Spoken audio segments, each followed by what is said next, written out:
the sitting mama county.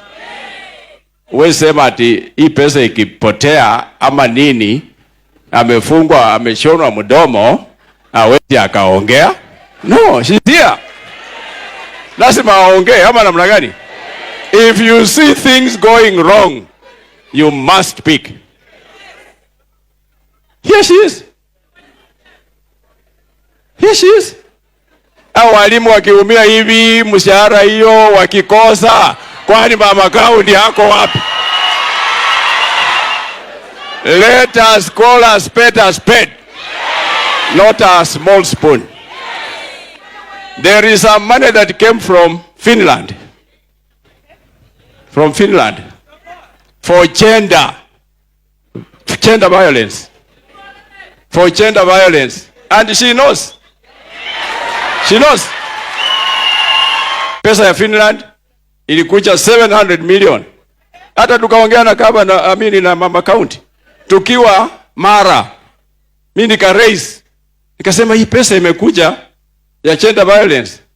Hata yeye mwenyewe wakati wamekula sidhani kama walimkawia. So mama county wewe, jana tuliongea kuhusu wewe hapa mimi ndio niliongea.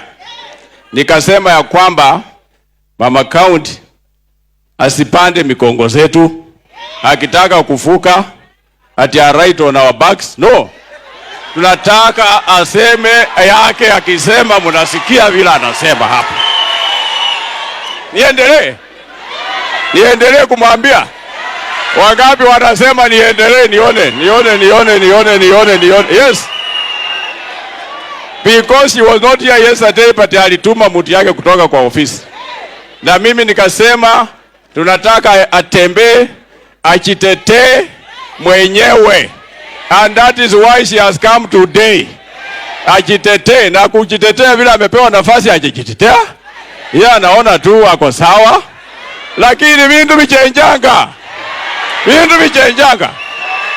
Tunataka yeye pia awe accountable, akiambia nyinyi wa mama kwamba budget mwaka huu nilipata milioni 42 na hii pesa nimefanyia nini? Wa mama msikie na mjue. Si kusema ati walimu hao walimu ndio walipiga kura hawa. Hawa mama wanapikanga vikelekele hawa.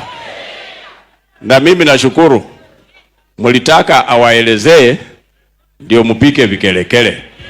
Na vile ameongea hamjapika vikelekele. Because hajasema kitu. Kwani amesema nini? Tunataka atuambie agenda yake, anaenda kufanya nini ndio mrudishe mara ngapi? 3. Mara 3 ukirudishwa kama vile mimi niko accountable to the Sirisia people, na nimesema kama sija perform PO Box wapi? Home. PO Box nyumbani. Mimi Waluke nimesema hiyo. Na mama county kama hata kuwa accountable, atuelezee vizuri PO Box wapi? Home.